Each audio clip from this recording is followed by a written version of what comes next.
So some Rings of Power reviews have dropped for the first 2 episodes. Y'all know I have been dunking on Rings of Power for months now. Months!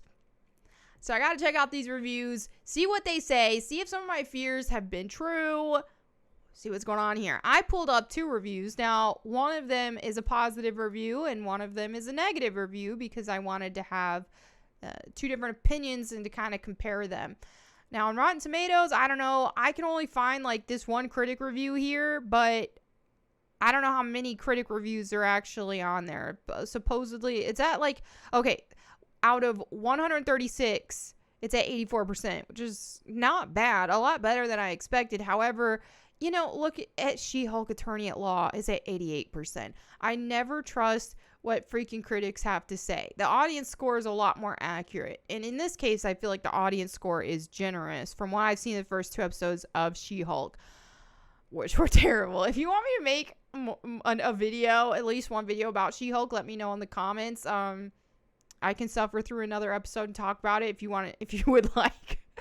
But otherwise, you can see some of my opinions on the Critical Drinkers After Hours channel because just last week, at the time of me filming this, myself and another panel of other girls in this nerdum space and stuff, he had us on, and Mahler as well, and we talked about that. But let me go and move on to the topic at hand here.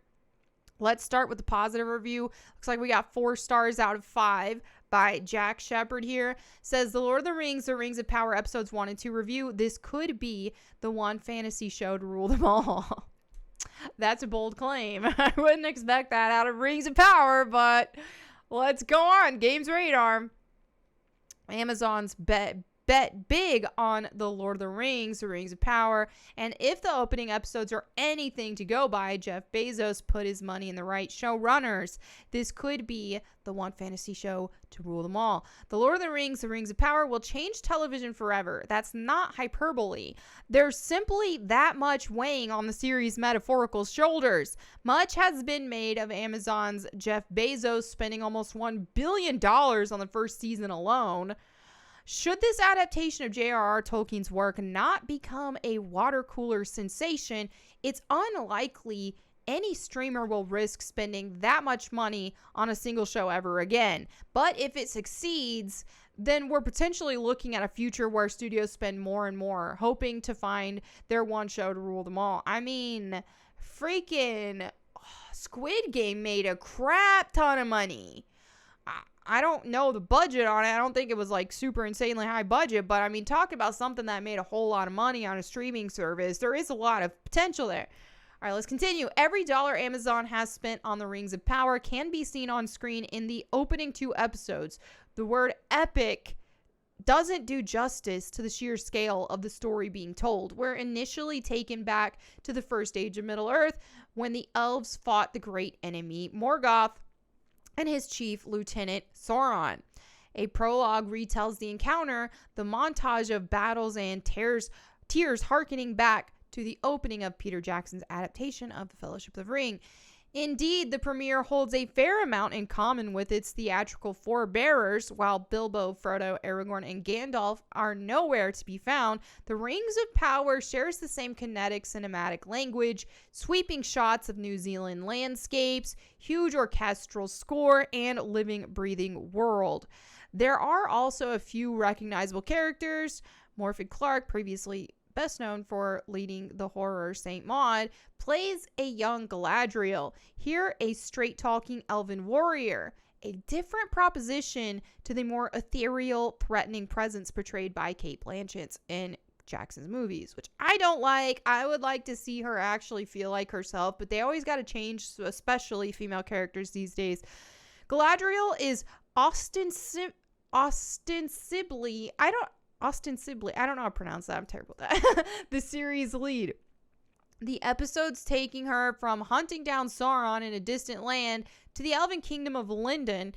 And then beyond that, her character goes through a minor arc that feels condensed and complete in the premiere, while the follow-up sets her up to be the series' driving force behind the series. Okay. So let's just go see what their closing argument is here, because I don't want to read this all day. Together, these two episodes feel like a new Lord of the Rings. I don't like that movie. They are that dense. Online forums will be awash with theories about characters and plot lines and piecing together where this series is heading. That's the water cooler conversation Amazon will be hoping for. The question now is whether the series, so deeply entrenched in the fantasy genre, more so than the bloodier, sexier House of the Dragon, can get people to click play. Because once you start the Rings of Power, you will be wanting to devour the next episode immediately. This long expected journey is only just beginning. Interesting. Well, new Lord of the Rings movie. If by new they mean a lot different, I obviously don't like that. I like some accuracy. I'm all about having some creative freedom, which obviously Peter Jackson took with the trilogy that he made and the Hobbit movies as well. And I'm fine with that.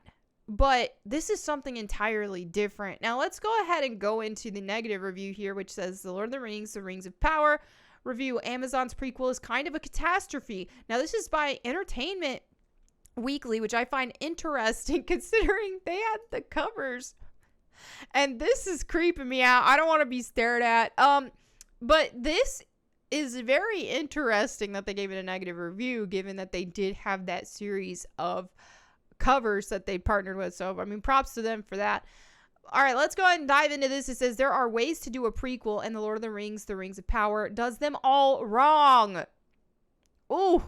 It takes 6 or 7 things everyone remembers from the famous movie trilogy, adds a water tank, makes nobody fun. And this is what I hate so much about a lot of modern movies, video games, TV shows, comic books. It just they take the fun out of everything. Things used to be super fun, like in the 90s, early 2000s, 80s even. Before that, you focused on action movies or video games, or look at the Lord of the Rings trilogy, okay? It was fun.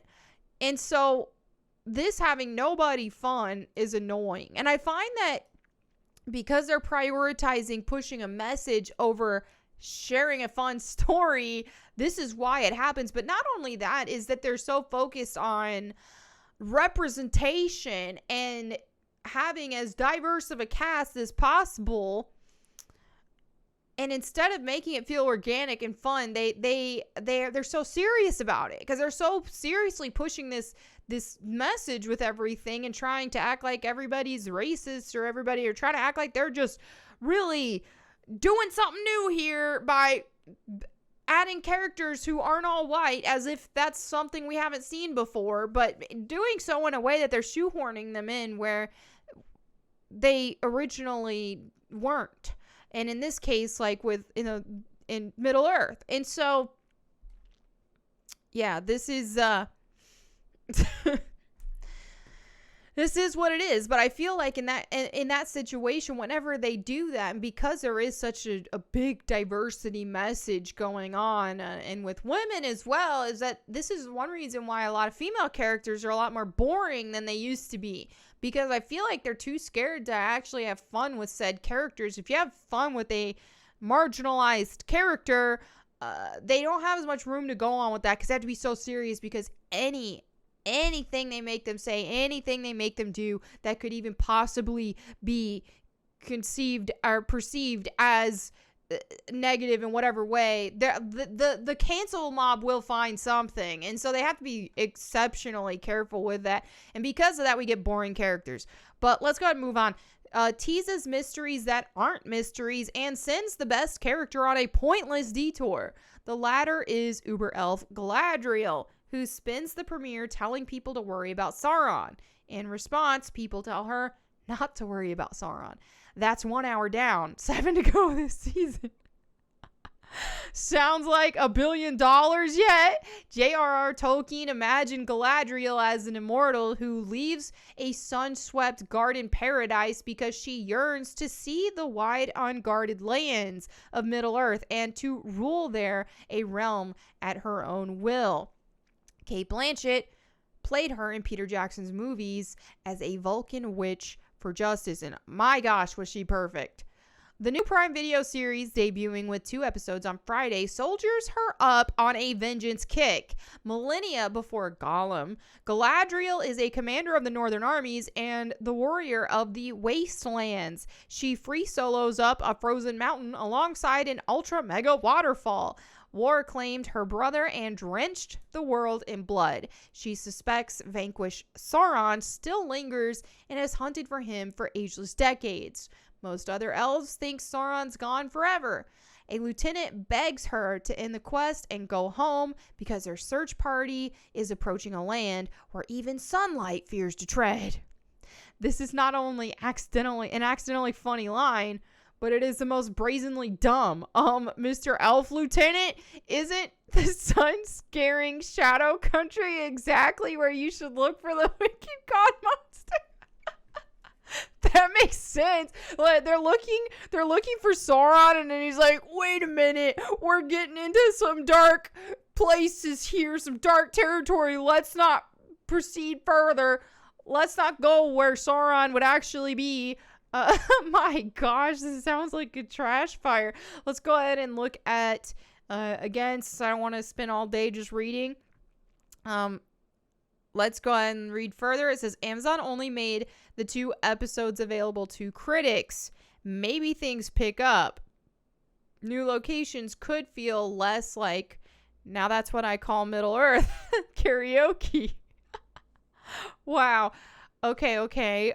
Viewers hungry for Middle Earth, anything could be satisfied. And I guess you could argue Rings of Power is no worse than all the other expensively empty genre adventures that have proliferated through the streaming era. But this series is a special catastrophe of ruined potential, sacrificing a glorious universe's limitless possibilities at the altar of tried and true blockbuster desperation. Grade C-. All right, well, y'all already know I've been dunking on freaking Rings of Power for months now. I don't expect it to be good. I don't like what I've seen. I don't like what I've heard from a lot of interviews and stuff. You can check my video history to see a lot of that. But I will be leaving more opinions moving forward. I am going to suffer through the first episode so I can make a video about it and let you guys know my opinions. I will do that so you don't have to. But like I say with everything, guys, things that we don't want to see, let's not support it. Don't hate watch stuff, just to hate watch. I mean, there are other ways. But anyway, yeah, I mean, look at what just happened supposedly, which I tweeted this out, quote tweeted it yesterday or the day before, I believe, about Taika Waititi no longer set to direct the next Thor movie, which I don't know. Okay, I can't find it. But anyway, I did tweet it. No longer set to direct the next Thor movie because of how Love and Thunder was received not the best. And I said in that quote tweet, we're winning, guys. Stay strong, hold your wallets. And so let's take the same energy with this and honestly anything else out there, because yeah, I think we're all getting tired of the politics, the woke agenda, all that kind of stuff that has been absolutely flooding our favorite properties. So let's stay strong and not support what we don't want to see. But anyway, thank you guys for watching this video. Let me know what you think in the comments below. I will see you next time. And in the meantime, go boom. I won't obey.